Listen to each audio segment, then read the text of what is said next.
Welcome back to Yoshi Entertainment, everybody. So just recently, Brittany Renner has been all over social media because she has made a really drastic lifestyle change and has been talking about, some things in her past, some things she regrets.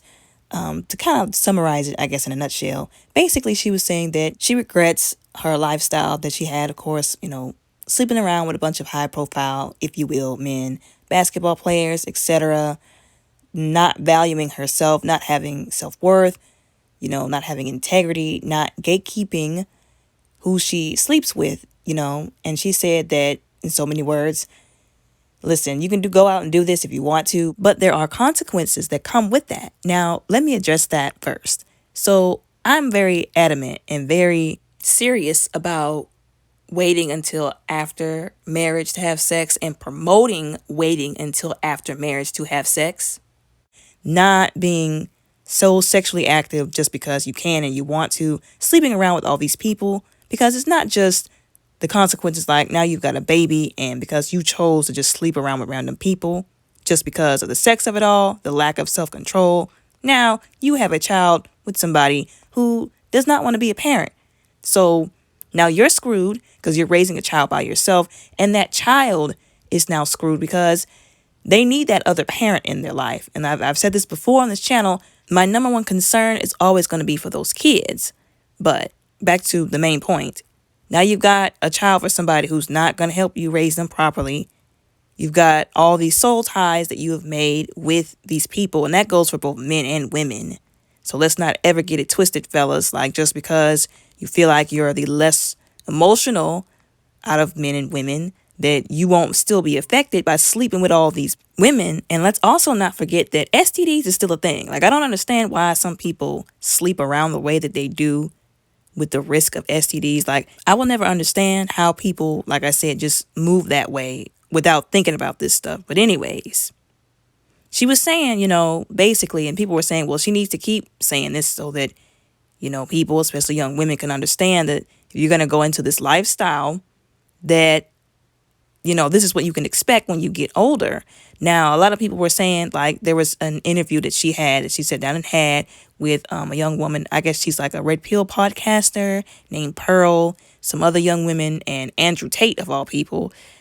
And they were saying that, he was saying that women are the gatekeepers of the whole sexual promiscuity thing, the whole sex trade, etc.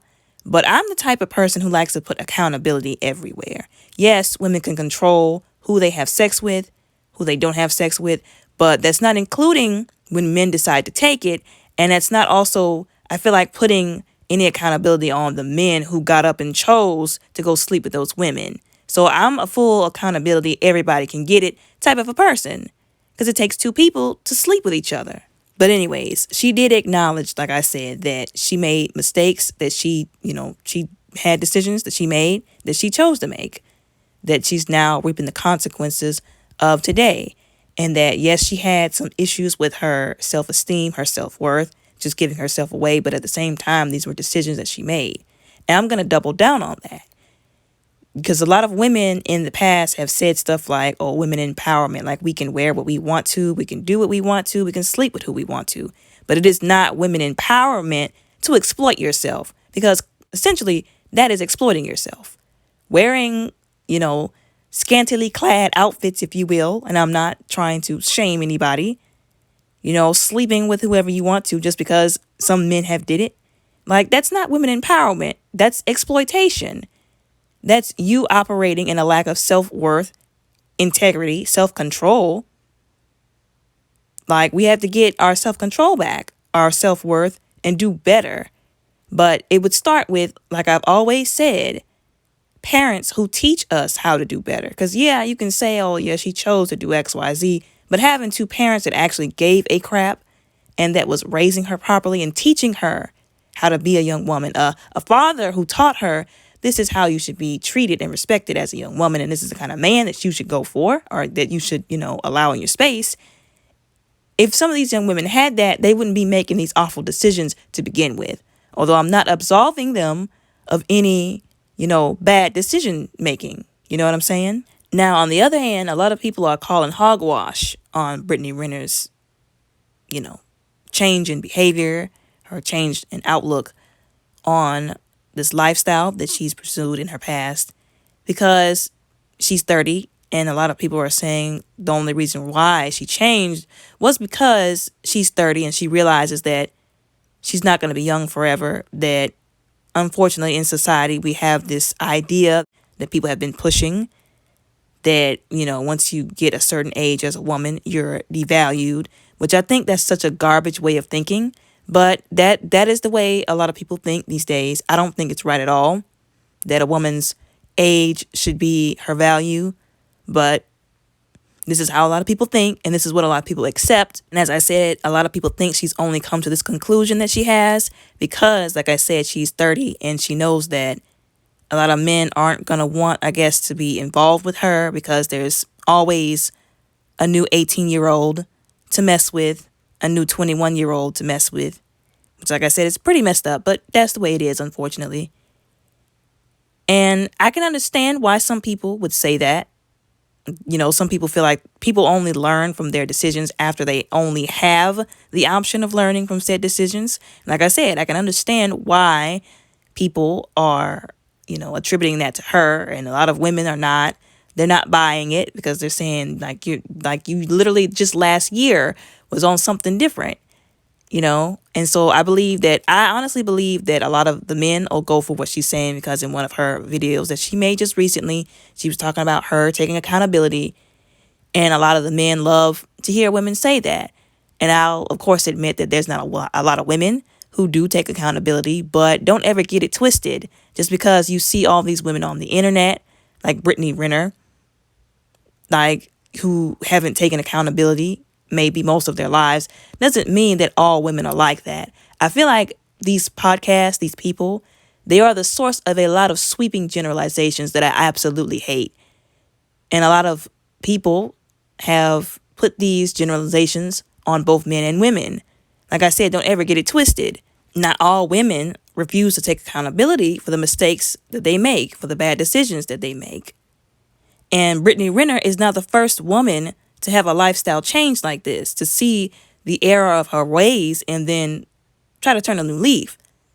She's just famous and everybody watches her for all of the obvious reasons.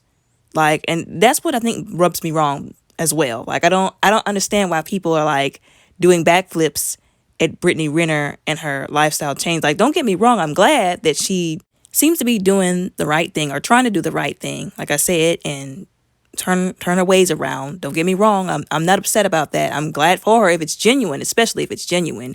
But I feel like people act like women never do this all the time.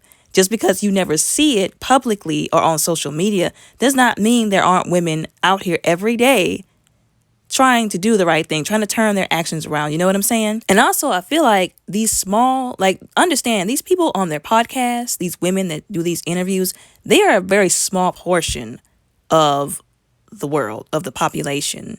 And I feel like everybody has gotten it completely and totally messed up.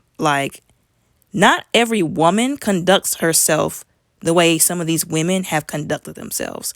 Not every woman has, not to be disrespectful, slutted herself out, so to speak, to every other man that she's come in contact with, and only learned after, like I said, she had no choice but to learn that that wasn't the right route to go. There are plenty of women out here who conduct themselves in modest and respectful ways, who want to settle down, who've been wanted to settle down and get married and do things the right way. Don't just put everybody in a box.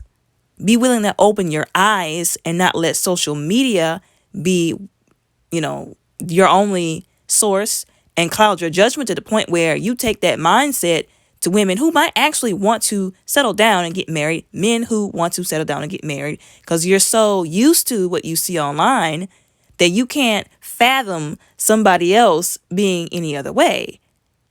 That's one thing I kind of hate about these podcasts. They talk about what they talk about. There's some truth here and there. There's a lot of garbage, I think, that's being spewed, and it's mixed all in, and it causes so much confusion. And people want to see everybody as these people that they're talking about in these podcasts, on these shows, in these interviews. And there's so many people out in the real world that don't have the clout, that don't have the platform to show you that that's not what it's like all the time. But we're so crazy in the head from watching these people all the time, and we take that mindset to the average person that might not actually be like that. Not that I'm saying that there aren't a lot of people like that, because there are. And I feel like it just messes everything up further. I don't know if I'm making any sense or if anybody really understands what I'm trying to say, but we've been needed to get people to understand that sleeping around, like I said, the whole like casual sex, casual dating is just not the way to go. But we need to find a way to do it in a way that doesn't incite such a division amongst men and women. You know, I don't even know at this point, if that's even possible. But there is a way to do this. There's a way to do relationships without it being so complicated and just ridiculous. And another point that I wanted to talk about was, a lot of people are going to disagree with me on this, but anyways, I'm not one of those type of people who thinks that it's okay to tell people just because they didn't, yeah, they might have a history and they've been with a lot of people, but I'm not the type of person to say, hey, because you've been with a lot of people, you don't deserve X, Y, Z, or why should you ask for this, or that. Like, if you still have breath in your body and you are willing to make a change for the better, to better yourself, and you're actually doing the right thing, I'm not going to tell you what you do or don't deserve. You know what I'm saying? You're already out here dealing with the consequences of your actions and trying to make up for what happened, what you did, and do better. Like, I'm not going to kick you while you're down and try to tell you what you don't deserve because of where you came from. You know, like I said, people are going to disagree with me on that, and that's fine. Whatever. And I feel like the only reason why a lot of people feel the opposite of the way I feel about that is because the double standard. There's some serious double standards that are at work with this kind of stuff that we don't want to admit to, but I'm not going to go there on that. This entire situation, these kind of topics, I feel like are really touchy. I feel like they bring out the worst in some people, and some people do not know how to control their emotions and their ego and their pride enough to be able to respond in a mature, respectful way, which is why I don't really like to touch on these kind of topics.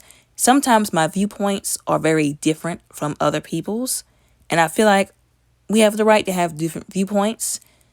Now, of course, let's not say or do anything crazy, of course, but I don't really like to touch on these topics because, like I said, it brings out the worst in people, and people have some wild viewpoints. There should be some common ground we should be able to stand on, some, points that we should all be able to agree on. But I feel like that's becoming less and less of a reality as we go, as we progress through these times that we're in. But anyways, I tried my best to express how I felt about this. Sorry if it seemed kind of all over the place, but y'all let me know what y'all think about this respectfully down in the comments below.